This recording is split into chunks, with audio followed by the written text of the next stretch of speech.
three, am I missing anyone, on to talk to us about the Workforce and Talent Development Board and its plans.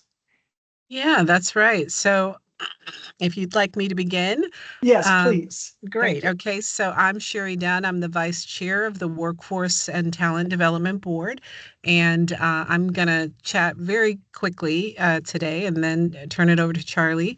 So if I get the next slide. So the Workforce and Talent Development Board, for those folks who don't know, our role is to provide a vision and leadership for the broad workforce system. We exist by legislation, I believe, to that our role is to advise, assist, and counsel the governor and the legislature on workforce system strategy, planning, policy, and systems alignment. And part of our role is to provide accountability and to also lead continuous improvement efforts for the entire workforce system.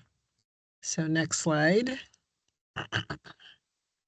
So workforce readiness is part of what we do. So the WTDB, we really look at the holistic workforce system. So accreditation, talking about transferability of skills, all of these are things that we also seek to have an impact on and seek to support and lift up. So this is a little bit of a timeline of the Workforce Readiness Committee. So the workforce readiness and particularly employability skills have been a big part of how we've talked about and thought about our work. And it actually has been a significant part of our work over the last few years. Since 2018, the Oregon Talent Assessment at that time identified the need for more focused efforts on employability skills development. So the timeline you have there shows our response and evolution of this work, starting with the creation of the Essential Employability Skills Task Force, of which I was on, culminating in a panel discussion at the Oregon Talent Summit of agency heads and the chair of the WTDB on the importance of employability skills. There have been many positive outcomes, including deepening partnerships, systems alignment, earned credentials, which you're going to hear about from our other speakers. And for today, our goal is we want to leave you here better informed, engaged, and motivated around to invest in transformational change and also to understand our role and our role in supporting that. And really employability skills for Oregon students, workers, businesses, and the economy. So since we don't have a ton of time, I'm going to go ahead and turn it over to Charlie Hopewell, who serves on the WTB board, to share more about efforts in the K-12 and employer space. Charlie?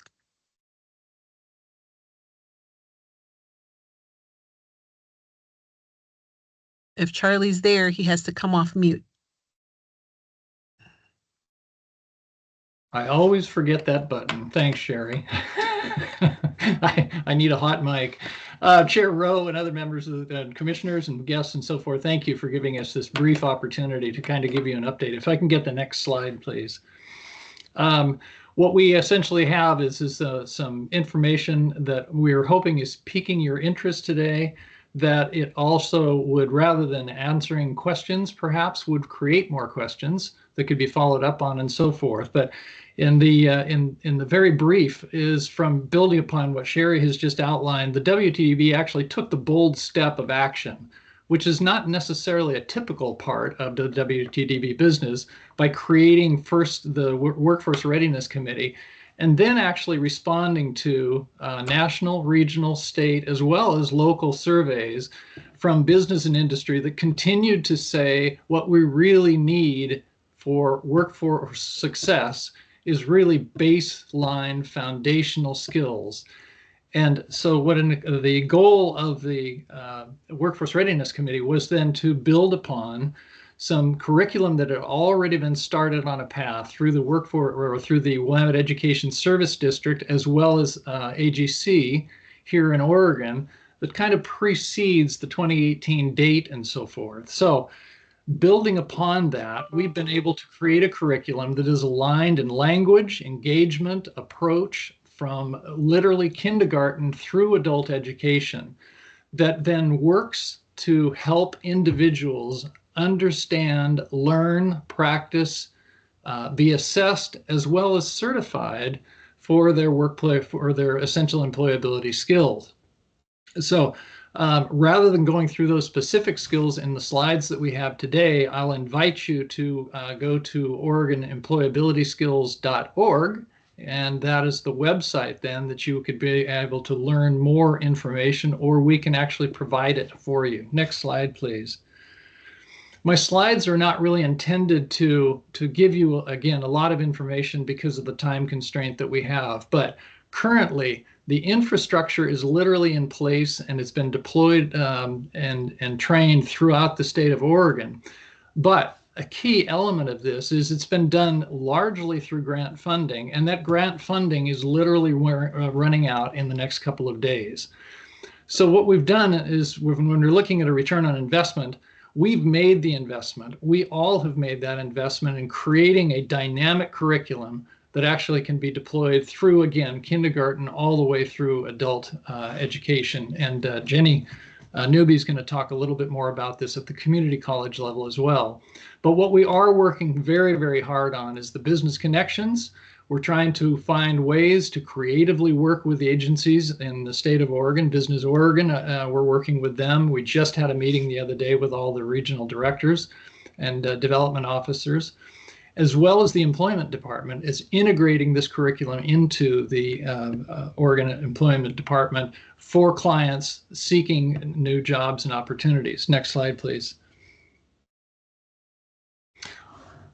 This is the slide I'd really appreciate the commissioners taking a look at and perhaps starting to ask some of the really tough questions. And that is that although we have the curriculum, although we have the infrastructure, what we need is continuing support to be able to then leverage this all the way through the state of Oregon, not just to the education institutions, which we've already test marketed. We've had amazing success actually with the trainings and so forth. But what we're also needing to do is to deploy and continue to build upon this model. Next slide, please. I really want to be clear with this. We are receiving national attention for what we've been doing here. We have not been able to find necessarily programs on a national level that really speak to essential employability skills. But now we have people that have learned about the skills and are sharing those not just around the state, but they're sharing them in the regional as well as the national stage. Soon, we hope to actually have a national profile of a program that was done in Salem in this past summer, where we did a work readiness committee working with Build Oregon. So we integrated the essential employability skills into that particular program, and it's remarkable what's happened. But currently, we are likely the leaders on a national scale in the inclusion of essential employability with a common theme and a common thread from kindergarten all the way through adulthood.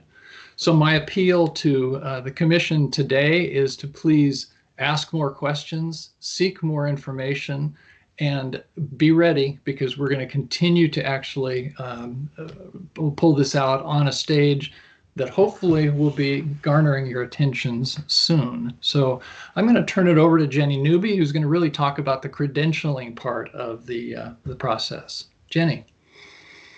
Thanks, Charlie. Hi, everyone. Thank you so much for your time today. My name is Jenny Newby, and I am the Consortium Director for the Strengthening Community Colleges Grant. And I'm also a member of the Jenny, WTDB. we're hearing you in stereo, so something else on your laptop is open, phone, or something else. We're hearing you twice. I don't have anything open other than this. Let me... Coming through good now. Okay. Not sure what was happening there, but I didn't have anything else open. So sorry about that. If you could go to the next slide, please. I was going to say that I'm a member of the Workforce Readiness Committee. So I'm going to talk really quickly about the work where we've partnered with what Charlie was just talking about was happening in K-12. Next slide. But I want to put it in the context of the fact that Oregon was awarded, I'm not sure what happened there. If you could just fill the whole slide for me, please, I apologize. If you're not aware, 9 of the Oregon community colleges were awarded a $5 million grant. It's a 4-year grant and it ends this January. We were partners with the HECC, with Workforce Investment Boards, with the Workforce Talent Development Board. We have a series of statewide partners. Next slide. These are the 9 colleges that are part of the project. Mount Hood Community College, where I'm employed, is the lead. Next slide. We created a digital badge framework to have students earn employability skills. So they earn a badge for when they've earned employability skills. It's a stackable framework. We have different categories. So when we're talking about employability skills, we're talking about problem solving, communication, critical thinking, self-awareness. These things that we hear from the employers over and over and over again, that students need to be able to demonstrate these skills when they graduate from our programs at the community college. A digital badge is a very tangible way for a student to demonstrate that they've earned very particular skills while it's embedded in coursework. So we've created 21 digital badges. We have rubrics where the faculty member are assessing students on their skills. And we have a strong relationship to the work that Charlie was referencing, the Oregon Employability Skills work, which is happening with different employers and with K-12. Next slide. These are what some of the images look like. So if you don't know what a digital badge is, this is what they look like. This is for the 9 colleges. This is the communication badge. Next slide. And this is a map that we have. So we've created a map that shows how our badges move from the knowledge level to the skill level to the ability level within an area. And you can see on the first to the left, you'll see that we are accepting the Oregon Employability Skill Badge that's earned by a high school student, or if they've earned it at an employer, we're accepting that as part of our framework where we've aligned our work. Next slide. This is what it looks like in the badging framework. This is just what an employer could click on a digital badge. This one's time management. They click on it if it's embedded in a resume or if it's on their LinkedIn, and it tells them what the earning criteria for the badge. So it tells them what they had to learn in order to earn it. If you could also go to the next slide, please. Hopefully you all have these slides. If you want, you can see the 9 colleges. They all have public-facing badge pages. We're using a platform called Credly right now. So you can click on any of them and you can see what the 9 colleges are offering.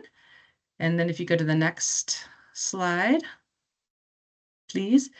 And I guess next steps for me and for us is we're really just trying to share as much as we can about this work, the importance of employability skills, what we're doing in response to what employers have been asking education institutions, is to really say how can we be sure that our students are graduating from our programs with these skills. And we've all just been presenting and sharing information with different state agencies. I've been doing it nationally as well at different national conferences. So just wanted to share a little bit about that work. I'll turn it back to Sherry at this point. All right. Thank you so much. Thank you, Jenny and Charlie, and thank you to the commissioners for having us. I do want to just first of all say congratulations to the HECC commissioners on completing the HECC 2024-2029 strategic plan. I know that's a lot of work as a consultant who's helped people with plans and worked with plans. I know it's a lot of work, so congratulations on that. We, the WTDB, are an advisory board that is housed at the HECC. So some people sometimes aren't sure about that, but we are. And, we're excited to advocate for and support and partner with the commission on your vision of the future where, everyone in Oregon benefits from economic prosperity and we consider cultural impact and that we look at the quality of post-secondary education and training in the workforce. And as you can see, employability skills has been a big part of our work, and it's a big part of what employers say they need. So as a board that looks statewide, this has always been a big part of our thinking. We see our work and the employability skill efforts as intertwined with the HECC's work, right? With the HECC's mission, as shown on the slide, and we also believe that working together, we can, do great things for the state. And as you can see by the information shared today, our Workforce Readiness Committee, particularly its employability skills work, aligns very nicely with the HECC strategic plan. And there's also broad support on employability skills across the entire workforce system, including the workforce development related agencies, K through 12 and post-secondary. It is potentially going to take even a bigger center stage going forward. So in closing, what the WTDB would ask, because everybody comes in front of a group has an ask. When people come in front of us, they have an ask. So what the WTDB would ask is that you consider prioritizing funding a program administrator position at the HECC that provides strategic leadership to expand workforce readiness strategies and programming statewide. And this position would have a focus on short-term training and credentials that includes integration and expansion of employability skills to support the state in meeting its education attainment goals. And having this coordinator would allow us to pick up all the diverse programs, have some coordination, make sure the left hand knows what the right hand is doing, and make sure that students and employers are getting the maximum benefit out of what are really a ton of innovating, interesting things that could better serve us all if they were coordinated. So that's our ask. And thank you, Charlie and Jenny. You guys were great. And thank you, Todd. I don't know if Todd's on the call, who got us all organized, but it was quick, but hopefully it was useful. It was very useful. Y'all, all three of you packed a lot of information into the very limited time you have, and we appreciate it. And commissioners, if you haven't gone through the website, please do. And also, Sherry, when I know this is part of a quarterly reporting, in the next report, Charlie referred to a lot of the national attention that you are getting, and what other states are doing and how they're learning from us. So in the next report, it would be helpful for us to catch up on that a little bit. Okay. And to hear about your efforts at spreading this even more widely with employers and citizens in Oregon, because it's certainly clear that this does ring a bell with employers, as it should. It's what they want. And so the more publicity you are able to get, both nationally and statewide, I think the more helpful that will be. Absolutely, we can do that. Thank you for this work. Any questions, commissioners? Madam Chair, I'm reluctant to ask this question, but I just want to put it on the record. During the previous presentation on the sort of 2024 plan, there was a discussion of how we measure outcomes. And I just wanted to put that on the record in terms of trying to determine what we're going to have in the future in terms of measuring outcomes. I know that the previous speaker had talked about some sort of a report card, but I just want to put that on the record because we asked it, or I asked it during the previous presentation. So maybe that's something that you can make note of in the next quarterly report also. So address that. Yeah, absolutely. Believe me, Charlie and Jenny would have liked to have given you a lot more info. So yes. Thank you. Thank you for everything. We appreciate it. Okay, commissioners, if there is no other business to come before the commission, we are ready to adjourn. Guthrie, thank you very much for keeping us on schedule. Tell Ben he just missed a terrific meeting. Thank you, commissioners. Have a good afternoon and weekend. Thank you, Chair Rowe. Thanks, Thank Guthrie. you. Thanks for having us. Thank you.